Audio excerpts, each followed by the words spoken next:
Hello dear students, आज हम लोग द लिविंग वर्ल्ड चैप्टर का न्यू लेक्चर देख रहे हैं। तो लास्ट लेक्चर्स में हम लोग क्लासिफिकेशन के बारे में डिस्कस करते हुए आ रहे हैं। ठीक है, आज उसी को आगे बढ़ाते हैं। ठीक है,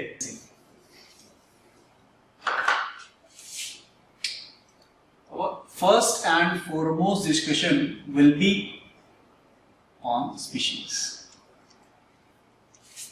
तो अभी हम लोग स्पीशीज की डेफिनेशन समझते हैं सबसे पहले। ठीक है, तो species is a group of organism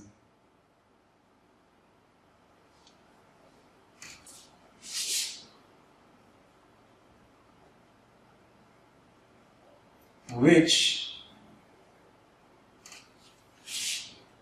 तो ग्रुप ऑफ ऑर्गेनिज्म जो कुछ बातों को, यहां पे मैं वो बातें लिखूंगा जो उन बातों को सेटिस्फाई करेंगे, वो ग्रुप ऑफ ऑर्गेनिज्म एक ही स्पीशीज को बिलोंग करेंगे। ठीक, तो अ group of organism which share maximum morphological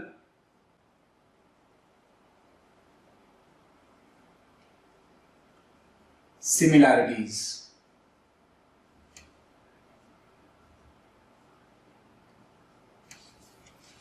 ठीक है, अच्छा, अगर टर्म मॉर्फोलॉजिकल आपको परेशान करता हो तो मैं उसका ही बता देता हूं कि भाई उसका मीनिंग क्या रहता है। तो मॉर्फोलॉजिकल का मीनिंग बेसिकली होता है external observable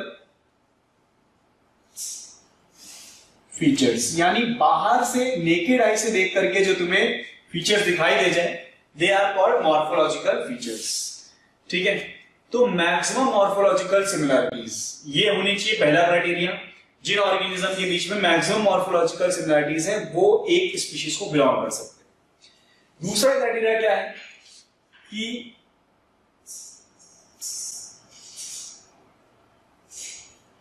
which can interbreed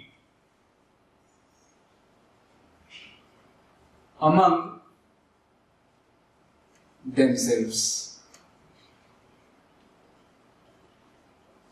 तो जो आपस में इंटरब्रीड यानी मेटिंग कर पाए, रिप्रोडक्शन, सेक्सुअल रिप्रोडक्शन अगर करते हैं तो सेक्सुअल रिप्रोडक्शन कर पाए आपस में, ठीक है, तो they can belong to a species.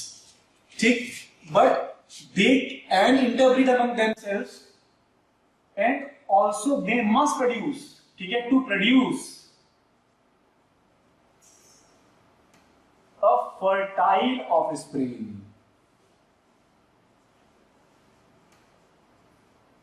यानी ये आपस में इंटरब्रीड भी कर पाए और एक फर्टाइल ऑफस्प्रिंग भी प्रोड्यूस कर पाए, तभी ये बिलोंग करेंगे ग्रुप ऑफ स्पीशीज को, अदरवाइज ये बिलोंग नहीं करेंगे ग्रुप ऑफ स्पीशीज को। तो ग्रुप ऑफ स्पीशीज में आने के लिए उनमें मैक्सिमम मॉर्फोलॉजिकल सिमिलैरिटीज होनी चाहिए, दिखने में एक जैसे होने चाहिए, and they can also interbreed among themselves, ठीक है, to produce a fertile offspring। fertile का मतलब ऐसा offspring जो आगे interbreed कर पाए, ठीक है, then that is a species।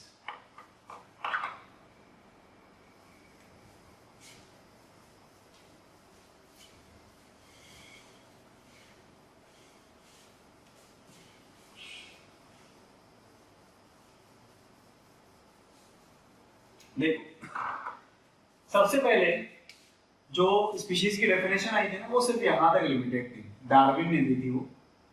ठीक है, और डार्विन क्या बोलता था कि भाई ग्रुप ऑफ ऑर्गेनिज्म जिनके अंदर मैक्सिमम मॉर्फोलॉजिकल सिमिलैरिटीज हैं वो एक स्पीशीज को बिलोंग करते हैं। तो कई लोगों ने उसके साथ आर्ग्यूमेंट किया, ठीक है, कि भाई अगर तुम देखोगे तो तुमको ऐसा लगेगा कि जो ब्रिंजल का प्लांट है ना, प्लांट, और पोटैटो का प्लांट आप देखोगे तो आपको एक जैसा लगेगा, तो वो क्या एक ही स्पीशीज को बिलोंग करते हैं? तो पता लगा नहीं करते हैं।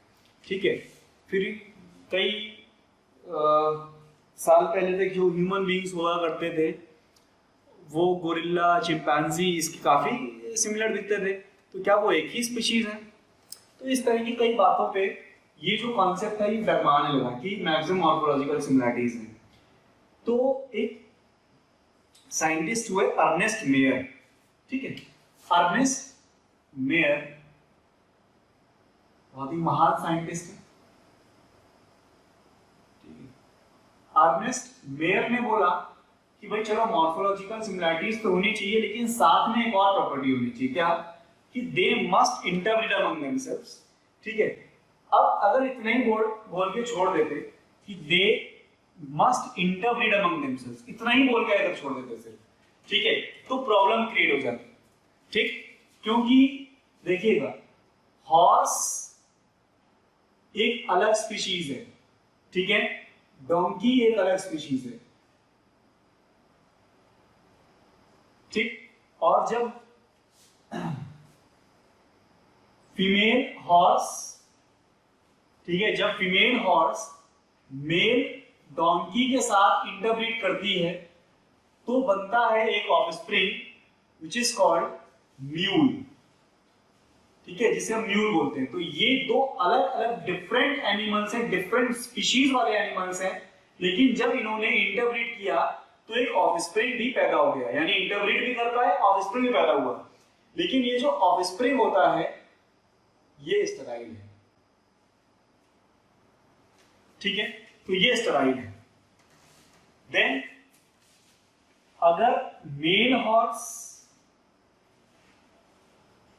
और फीमेल डोंकी ये आपस में इंटरब्रीड करें तो भी इंटरब्रीडिंग पॉसिबल है।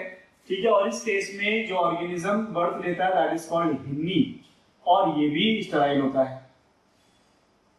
तो अगर डेफिनेशन को सिर्फ यहां तक रखा जाता कि they can interbreed among themselves, तो horse and donkey can also interbreed among themselves, तो क्या ये एक ही स्पीशीज को बिलोंग करते?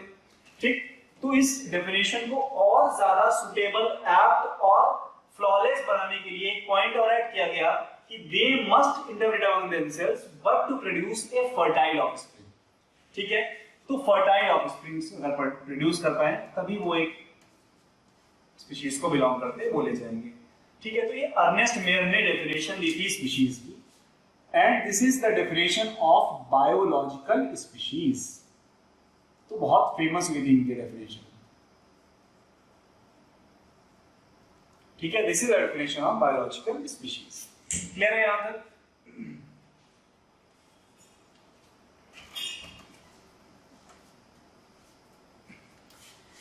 तो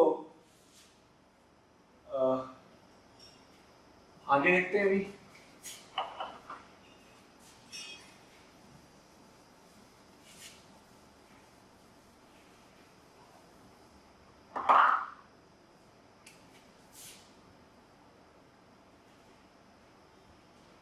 तो व्हाट इज द क्वेश्चन पूछ रहा हूं एक्चुअली में, what is the basis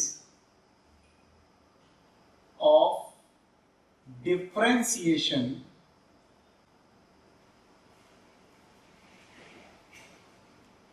between two different species?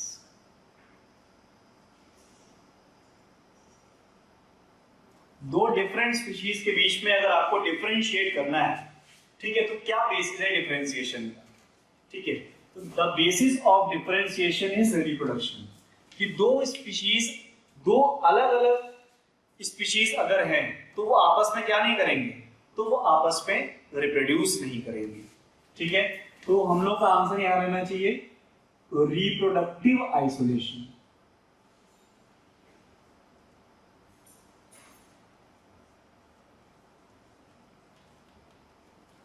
इसका मीनिंग क्या हुआ कि अगर दो ऑर्गेनिज्म दो डिफरेंट स्पीशीज को बिलोंग करते हैं तो वो आपस में रिप्रोड्यूस नहीं कर पाएंगे। ठीक है, तो रिप्रोडक्टिव आइसोलेशन इज, यहां लिख सकते हैं दैट टू ऑर्गेनिज्म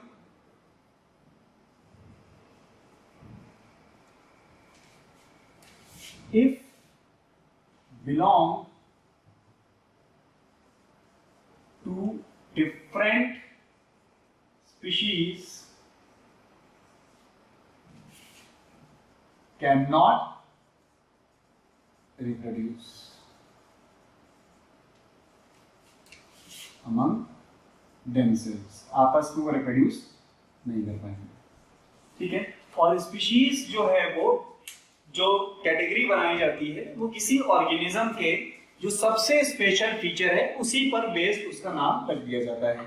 ठीक है, चलो अब मैं कुछ, हाँ आपको याद होगा कोई भी साइंटिफिक नेम जो हम लोग लिखते हैं तो उसमें उसका जो स्पेसिफिक एपिथेट है वो भी जरूर शामिल किया जाता है, यानी स्पीशीज लिखा जाता है उस ऑर्गेनिज्म का। अब मैं कुछ एग्जांपल लिख रहा हूं यहाँ, ठीक है।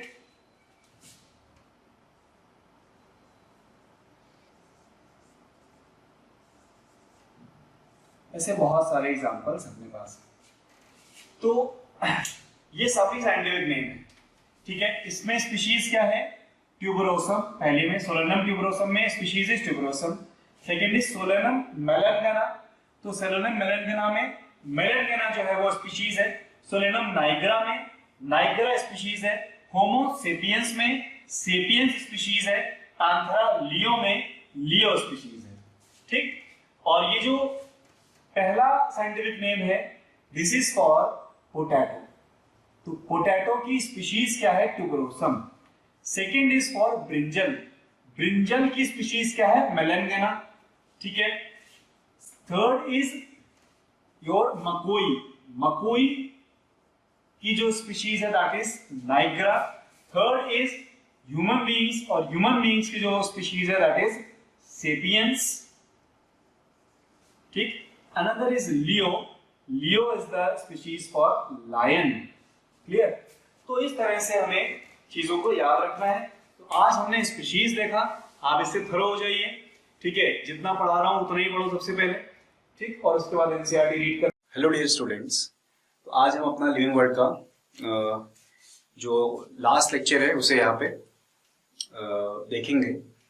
तो पिछले लेक्चर के अंदर हम लोगों ने स्टडी किया था, टैक्सोनॉमिक हायरार्की एक्चुअली में पढ़ना स्टार्ट किया था, और उस पे हम लोगों ने basic category that was species discuss करेंगे।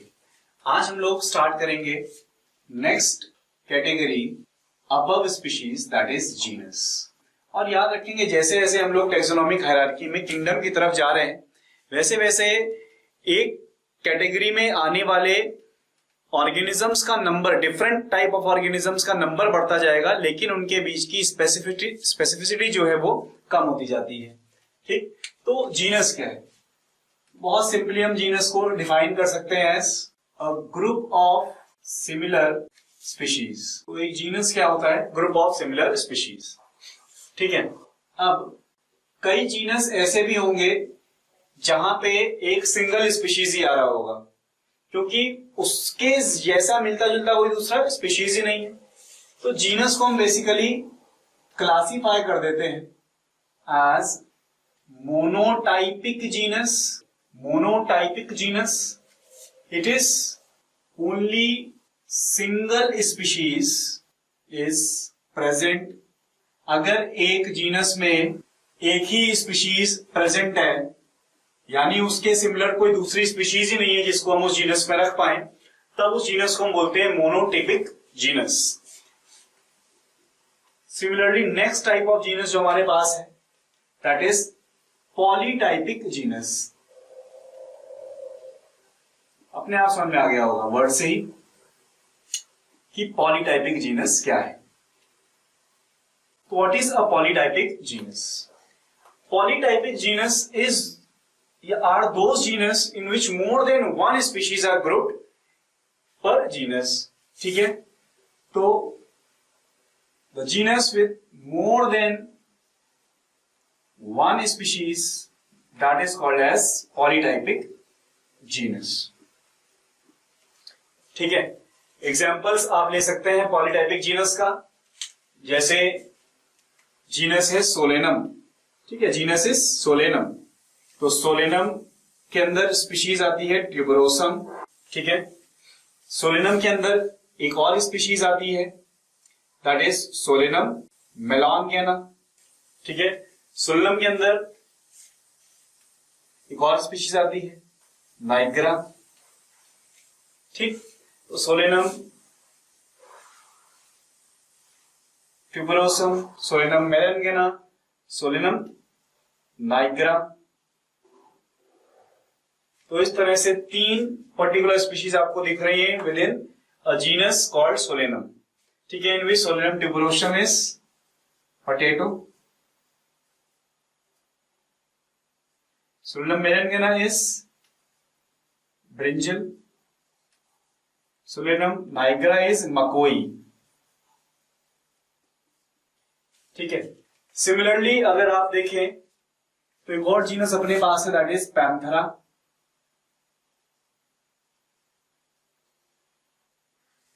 ठीक है, अभी हम लोगों ने ये साइंटिफिक नेम गलत लिखे, क्यों? क्योंकि दोनों को अंडरलाइन नहीं किया हुआ है सेपरेटली.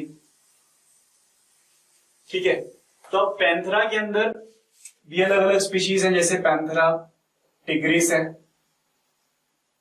ठीक है, पैंथरा लियो है. ठीक है, पैंथरा पार्डस है. ठीक है, और पैंथरा ओंका भी है. तो ये अलग अलग स्पीशीज एक ही जीनस को बिलोंग कर रही हैं. The genus is Panthera. तो ये पैंथरा किस तरह का जीनस हुआ? Yes, it is also a polytypic genus. ठीक है, Panthera tigris is tiger, Panthera leo is lion, Panthera pardus is leopard, and Panthera onca is jaguar. तो इस तरह से हमने देखा कि एक ही जीनस में एक से ज्यादा स्पीशीज आ रही है तो पॉलीटाइपिक जीनस है, और अगर एक जीनस में एक स्पीशीज आ रही है तो वो मोनोटाइपिक जीनस है. अब नेक्स्ट हम लोग देखते हैं, नेक्स्ट कैटेगरी की तरफ बढ़ते हैं, दैट इज फैमिली.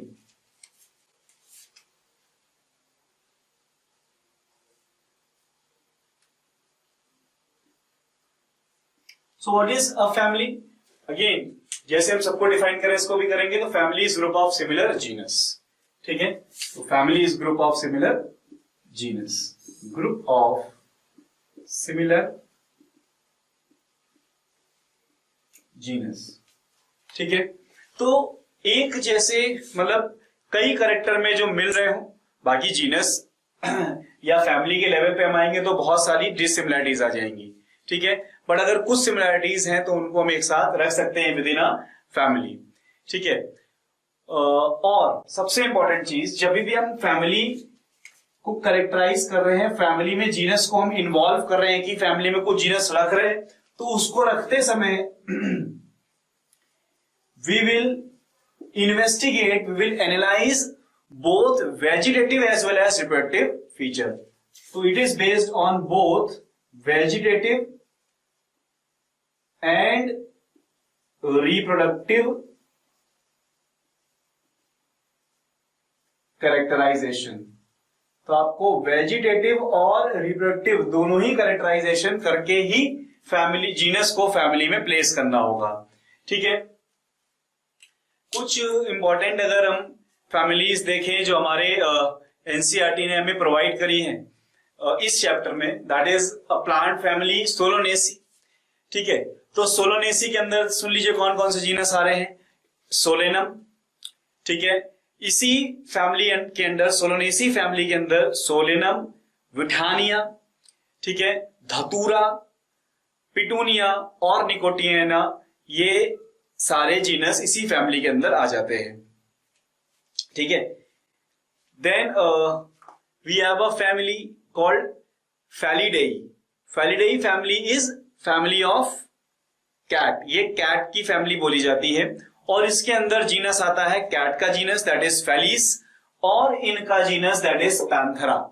ठीक है, एक ही फैमिली है कैट फैमिली दैट इज फैलिडेई, और दोनों जीनस इसके अंदर आ रहे हैं, फैलिस एंड पैंथरा.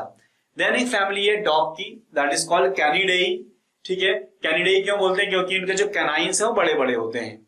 ठीक है, तो इसी कैनिडेई फैमिली के अंदर डॉग का जीनस भी आता है, फॉक्स का जीनस भी आता है, और वोल्फ्स के जीनस भी आ जाते हैं. ठीक, तो ये कुछ एग्जांपल्स हैं जो आपको याद रखने हैं और एनसीईआरटी बुक में दिए हुए हैं. ठीक है, नहीं तो वीडियो पॉज करके आप इनको नोट भी कर सकते हैं. Then comes order.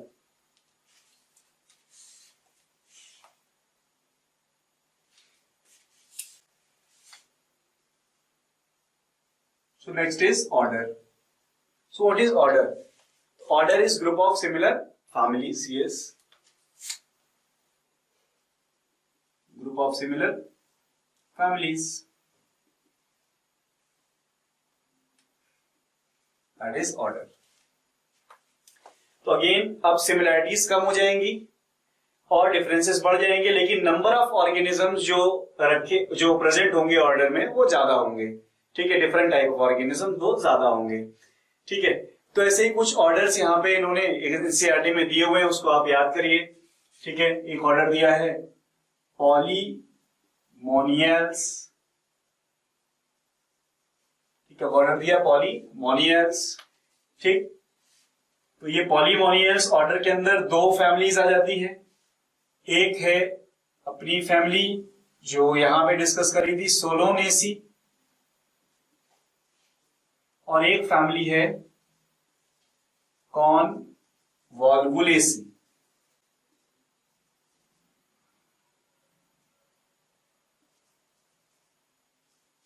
ठीक है, देन एक और ऑर्डर इन्होंने दिया है, ये तो प्लांट के लिए दिया है, एक एनिमल के लिए भी ऑर्डर दिया है, दैट इज ऑर्डर कार्निवोरा। ठीक, कार्निवोरा के अंदर दो तरीके के फैमिलीज आ जाती है, जिनके जीनस सेपरेट थे। ठीक है, जिनके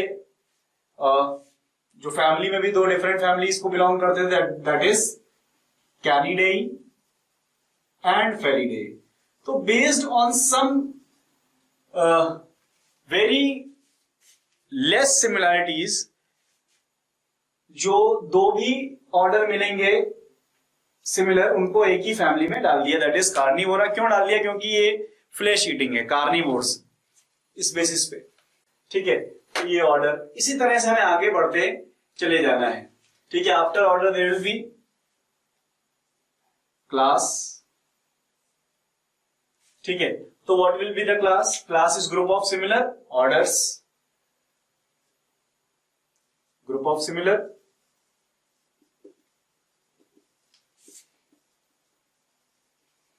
order.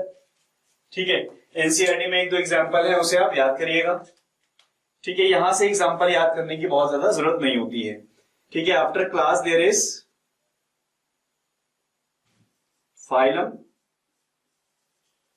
In animals and division in plants. ठीक है, तो what is phylum and division? It is group of similar class, group of similar class. तो बहुत सारे आप फाइलम पढ़ेंगे एनिमल किंगडम के अंदर। ठीक है, then last and the highest rank is kingdom. What is kingdom? Kingdom is group of similar phylum और division. It is group of similar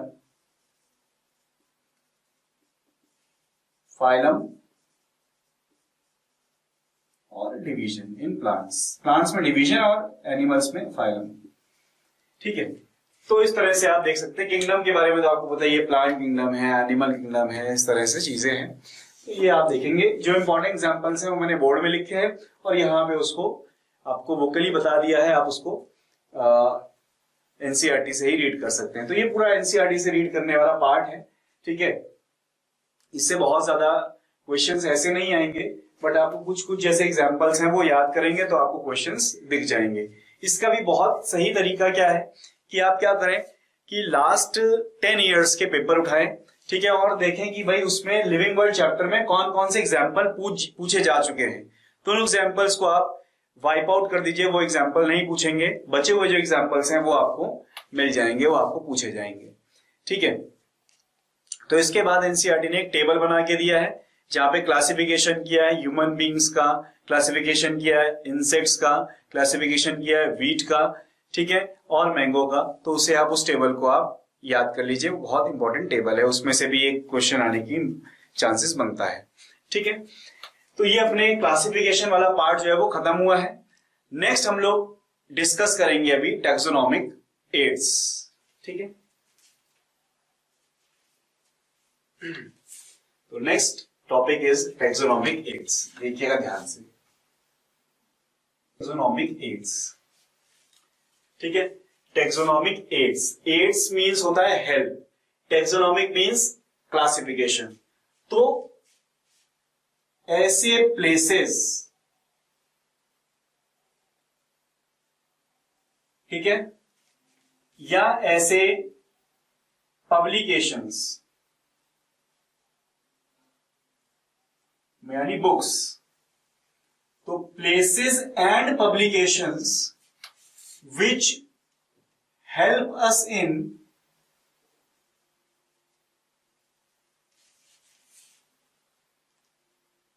taxonomy, that is called as taxonomic aids। ठीक है, तो taxonomic aids में सबसे पहले जो एक place है उसके बारे में हम समझे। The place is herbarium. तो पहला प्लेस जो हम टेक्सोनॉमिक एड में पढ़ेंगे दैट इज हर्बेरियम। तो व्हाट इज हर्बेरियम? हर्बेरियम एक जगह है, ठीक है, आप वहां जाएंगे अंदर जैसे हर्बेरियम के, तो आपको बहुत बड़े बड़े शेल्फ मिलेंगे। ठीक है, आप शेल्फ में जब देखेंगे तो शेल्फ क्लासिफाइड होंगे on the basis of genus. Solanum का अलग जीनस होगा, फिर ये प्लांट्स के लिए होता है बेसिकली हर्बेरियम। ठीक है, यहां पे आपको चलो मैं लिखता हूं। तो हर्बेरियम इज ए प्लेस, ठीक है, इट इज अ प्लेस। यहां आपको ये जो प्लेस है इट हाउसेस प्लांट स्पेसिमेन। ठीक है, इस प्लेस पे आपको प्लांट के स्पेसिमेन मिलेंगे। अब ये जो प्लांट के स्पेसिमेन है ये जिंदा है या प्रिजर्व फॉर्म में है। तो in herbarium the specimen of plants they are present in dried, pressed and preserved form। ठीक है, तो dried, pressed and preserved form of plant specimen आपको यहां मिलते हैं। इन्हें शॉर्ट में याद करेंगे तो DPP, dried, pressed and preserved. ठीक, और इसी वजह से मैं हर्बेरियम को बोल सकता हूं कि भाई ये एक तरीके का ड्राई गार्डन है। ठीक है, ये एक तरीके का ड्राई गार्डन है। क्लियर? अब आप जैसे हर्बेरियम में घुसे तो आपको बहुत सारे शेल्फ वहां पे दिखाई दिए। ठीक, वो शेल्फ की जो क्लासिफिकेशन करी गई है वो उसके जीनस के बेसिस पे करी है। मान लीजिए आपको इच्छा थी कि आप देखना चाहते हैं सोलेनम जीनस में आने वाले मेलेनगोना स्पीशीज का स्पेसिमेन, तो आप जाएंगे और शेल ढूंढेंगे एस वाले में सोलेनम ढूंढेंगे, और सोलेनम में आप उठाएंगे कौन सा specimen of melongena that is of a brinjal plant. ठीक है, अब तो ये स्पेसिमेन जो बनाए जाते हैं वो एक्चुअली में क्या होते हैं, they are in the form of a sheet. ठीक है, देखो मैं बताता हूं। तो जो तुमने स्पेसिमेन उठाया वो कुछ इस तरीके का होगा। ये एक शीट होती है, ठीक है,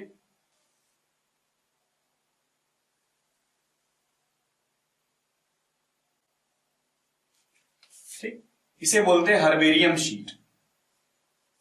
तो इस तरीके की हजारों हर्बेरियम शीट एक हर्बेरियम के अंदर प्रेजेंट रहेंगी। ठीक है, इस हर्बेरियम शीट पर प्लांट, जो पर्टिकुलर प्लांट है उसका एक स्पेसिमेन लगा रहेगा। मान लो मैं यहां बता रहा हूं यहां लीफ का स्पेसिमेन प्लेस्ड है, तो ये लीफ का स्पेसिमेन यहां पे पेस्टेड है ऐसे।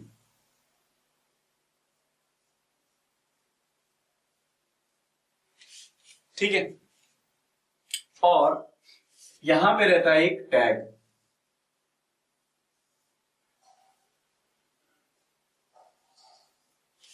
ठीक है, यहां पे रहता है एक टैग, और इस तरह से इसको वहां पे हर्बेरियम के अंदर प्रिजर्व कर दिया जाता है। अब एक हर्बेरियम शीट जब आप बनाते हैं तो स्टेप्स क्या क्या लेने होंगे आपको। तो सबसे पहले तो यार तुम जाओ स्पेसिमेन कलेक्ट करो, है ना। तो कलेक्शन ऑफ स्पेसिमेन, तो सबसे पहला स्टेप क्या होता है, कलेक्शन। यानी आपको अगर किसी प्लांट का स्पेसिमेन बनाना है तो जाओ उस प्लांट के पास, अब तुम्हें उसके लीफ का स्पेसिमेन बनाना है तो लीफ कलेक्ट करके लाओ। ठीक है, कलेक्ट करने के बाद क्या करोगे, उसे ड्राई करो,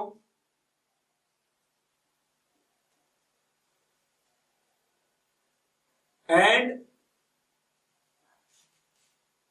जल्दी करने के लिए आप उसको प्रेस कर दो, यानी न्यूज़पेपर ले लो, न्यूज़पेपर के बीच में स्पेसिमेन रखो और उसके ऊपर कुछ वेट्स रख दो। ठीक है, तो वो जल्दी ड्राई हो जाएगा। अब वो ड्राई हो गया तो आप क्या करेंगे, माउंटिंग करेंगे। माउंटिंग में क्या होता है, आप स्पेसिमेन को हर्बेरियम शीट के ऊपर प्लेस करते हो। ठीक है, स्पेसिमेन को हर्बेरियम शीट के ऊपर आप प्लेस करेंगे एंड उसे आप हर्बेरियम शीट पे स्टिचिंग करेंगे। ठीक है, तो मैं लिख रहा हूं stitching of specimen over herbarium sheet.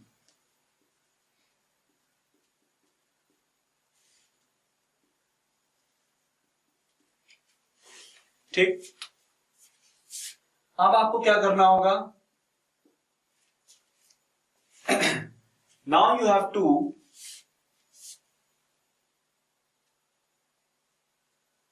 Perform tagging. तो टैगिंग में आप क्या करेंगे, ये टैग को फिल करेंगे। इस टैग में क्या लिखेंगे आप, उस स्पेसिमेन का वर्नैकुलर नेम, इंग्लिश नेम, ठीक है, scientific name,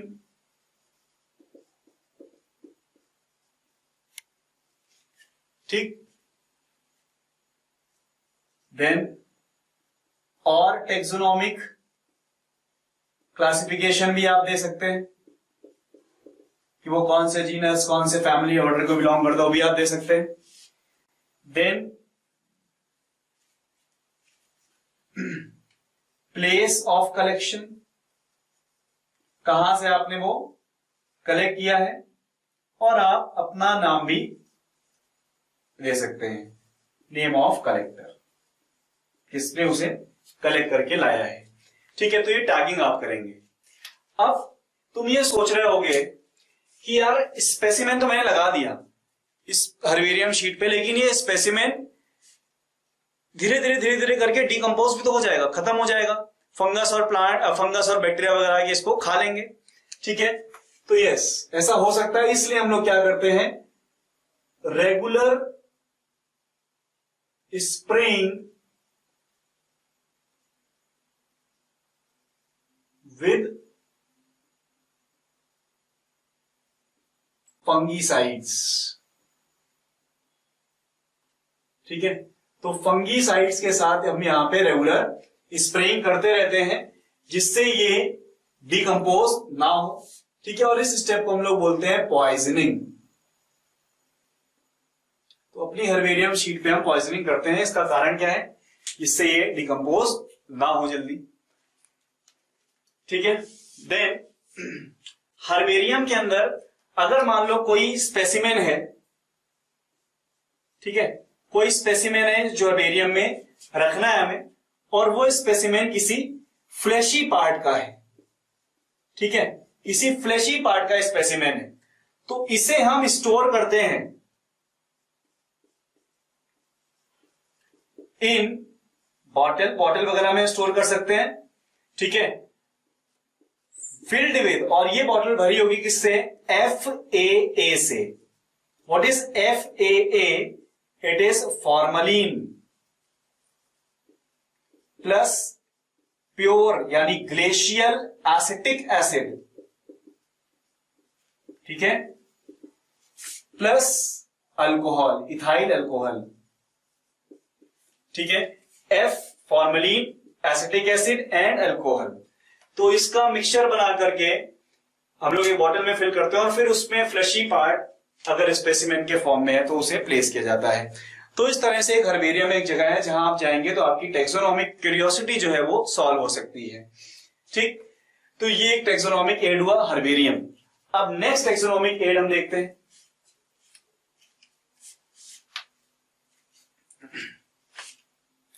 so next taxonomic aid is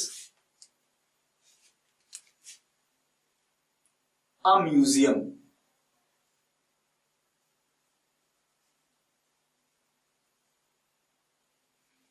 again museum is a place. तो म्यूजियम में हमें किस तरह के स्पेसिमेन मिलेंगे? यहां पे भी हमें स्पेसिमेन्स ही मिलेंगे, ठीक है। और ये स्पेसिमेन क्या कैसे होंगे? दीज विल बी एक्सोटिक, ठीक है, एंड यूनिक, ठीक है। फॉसिल्स हो सकते हैं, ठीक है, अलग अलग प्लांट पार्ट, यानी नॉन लिविंग ही यहां पे भी चीजें प्रेजेंट होंगी, ठीक है। Then in a museum insects specimen can also be preserved, ठीक है। तो म्यूजियम में इंसेक्ट के स्पेसिमेन भी प्रिजर्व किए जाते हैं और ये रखे जाते हैं एक पर्टिकुलर बॉक्स में। तो ये बॉक्सेस में प्रिजर्व होते हैं, ठीक है। स्टेप्स क्या है? जब आप इंसेक्ट का स्पेसिमेन बनाएंगे तो कौन से स्टेप्स को फॉलो करेंगे? तो स्टेप्स हैं, सबसे पहले तो इंसेक्ट्स को कलेक्ट करो, कलेक्टिंग, देन किलिंग, इंसेक्ट को किल करना है और उस बॉक्स में उसे पिन से अटैच कर देना है। Collecting, killing and pinning, sorry. तो इस तरह से आप एक इंसेक्ट का स्पेसिमेन रखते हैं इन अ म्यूजियम। तो museum is a place where we will find again specimens and these specimen will be very exotic, जो यूजुअली नहीं दिखते, ठीक है। उन प्लांट्स और एनिमल्स के स्पेसिमेन यहां मिलेंगे जो यूजुअल नहीं है या वो खत्म हो चुके हैं, फॉसिल के फॉर्म में ही बचे हैं, तो उन्हीं के यहाँ पे स्पेसिमेन आपको देखने मिलेंगे। यूजुअल फॉर्म में कुछ भी चीज यहाँ पे म्यूजियम में नहीं देखी जा सकती है, ठीक। Then comes the third and fourth taxonomic aid, that is a botanical garden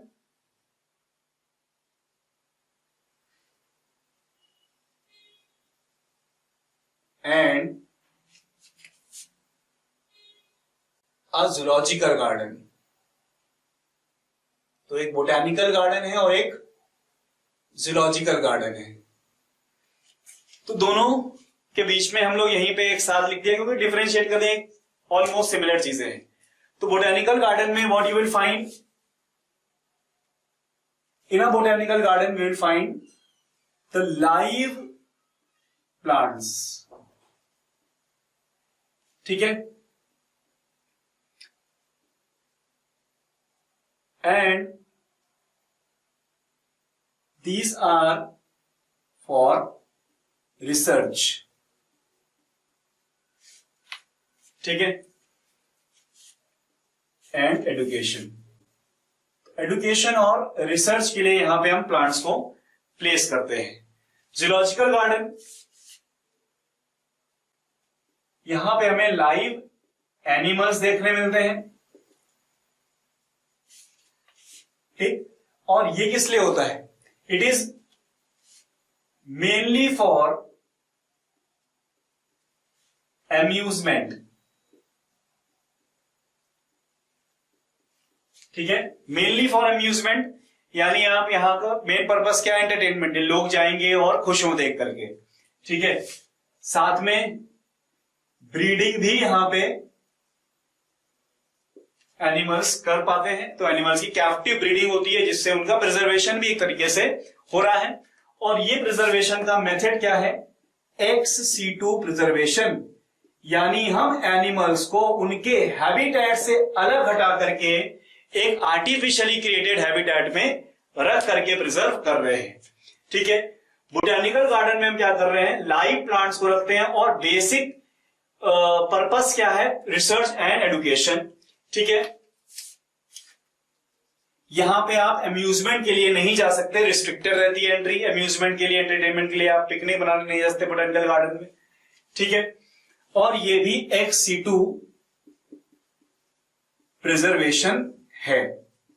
यहां पे भी जो प्लांट्स है वो बाहर से ही लाके लगाए जा रहे हैं।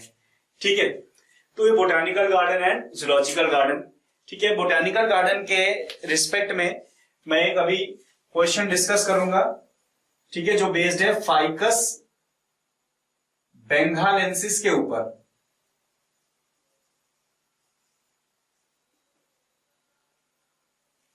ठीक है, फिलहाल हम अभी क्या करेंगे, जो अपना लास्ट टेक्सोनॉमिक एड है की, उसे डिस्कस करके खत्म करते हैं और फिर फाइकस बेंगालेंसिस के ऊपर एक इंटरेस्टिंग डिस्कशन करेंगे। ठीक है, तो वो last taxonomic aid is a key.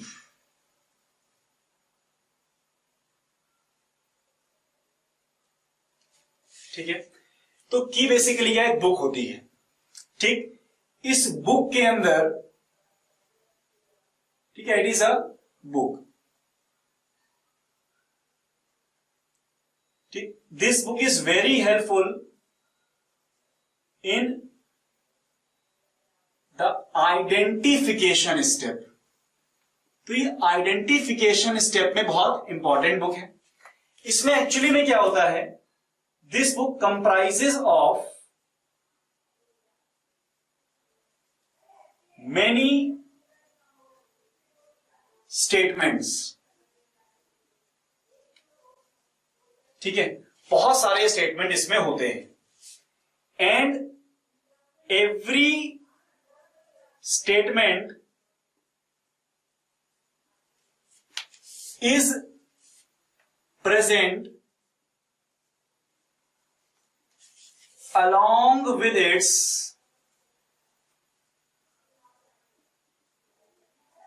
contradictory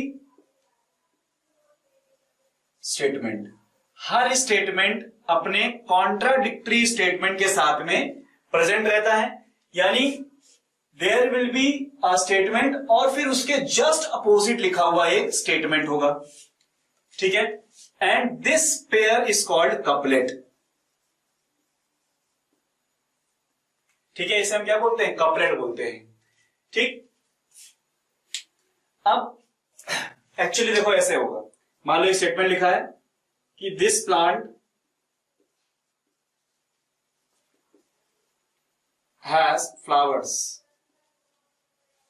ठीक है, तो दूसरा स्टेटमेंट जो इसी में लिखा होगा that is called as this plant do not bear flower. ये प्लांट में फ्लावर नहीं आते हैं।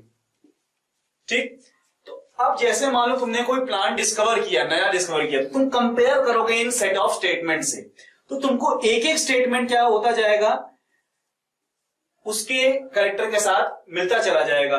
जैसे मान लो वो प्लांट जो तुमने सेलेक्ट किया है, जो तुमने डिस्कवर किया है, उसमें फ्लावर्स होते हैं, तो तुम इसे टिक लगाओगे।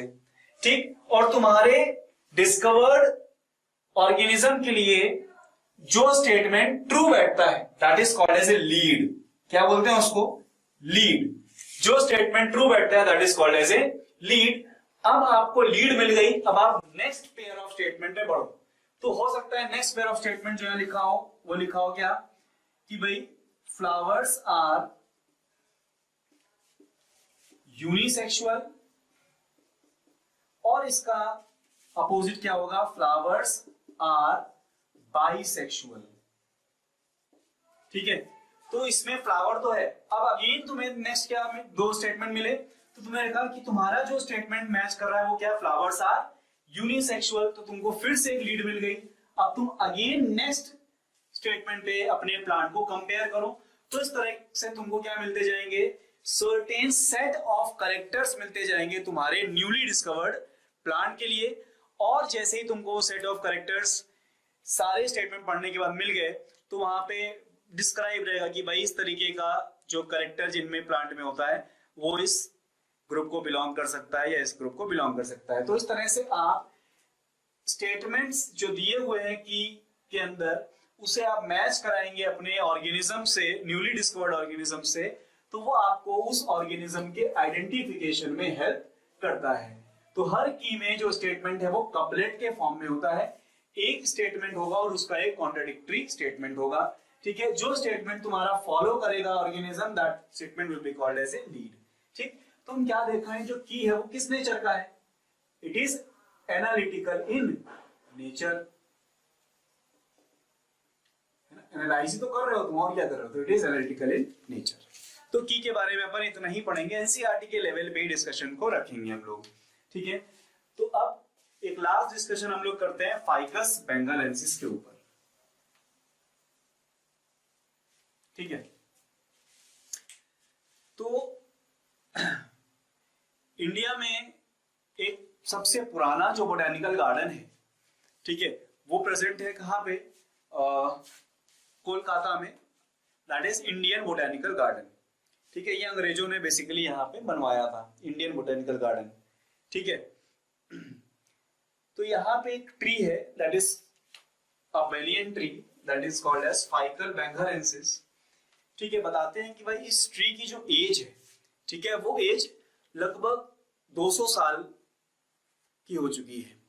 ठीक है, और इस ट्री में 1500 प्रॉप रूट्स है, वो रूट्स जो नीचे लटकती है ना बनियन ट्री में, वो 1500 प्रॉप रूट्स है, जिसमें कि 300 प्रॉप रूट्स इतनी चौड़ी हो चुकी हैं कि वो मेन ट्रंक के जैसे दिखने लगी हैं। तो ऐसा लगता है कि आप, और ये जो ट्री है ये लगभग 2 एकड़ का एरिया एक ट्री कवर कर रही है।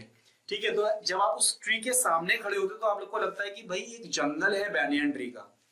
ठीक, तो it is one of the greatest tree of that botanical garden, और इंडिया की भी one of the greatest tree ये मानी जाती है। फाइकस बेंगालेंसिस बैनियन ट्री है बेसिकली ये। ठीक है, तो अब वो बोटेनिकल गार्डन वहां पे बाद में बना है, और ये बैनियन ट्री वहां पे पहले से ही प्रेजेंट है। ठीक है, बोटेनिकल गार्डन में जो प्रिजर्वेशन होता है वो कैसा होता है, ex situ प्रिजर्वेशन होता है, यानी कि यहाँ पे जो ट्रीज वगैरह है वो बाहर से उनके बीज वगैरह, सीड वगैरह मंगा के प्लांट किए जाते हैं। लेकिन ficus benghalensis in Indian botanical garden Kolkata, यहां पे जो इसका प्रिजर्वेशन अब हो रहा है वो इन सीटू है या एक्स सीटू है। यस, इसको कहीं से लाके प्लांट नहीं किया गया, ये वहीं पे प्रेजेंट थी पहले से, तो ये है इन सीटू प्रिजर्वेशन। ठीक है, तो इस तरह से क्वेश्चन बना के कहीं से पूछ दिया तो अपन आंसर कर पाए। ठीक है, बाकी आप इस चैप्टर को अब आप अच्छे से एनसीईआरटी से पढ़ के कंप्लीट करिए। ठीक है, तो ये बेसिक एनसीईआरटी डिस्कशन था इस चैप्टर का। ठीक है, ये चैप्टर ओवरऑल मीडियम के थ्रू। ठीक है, थैंक यू।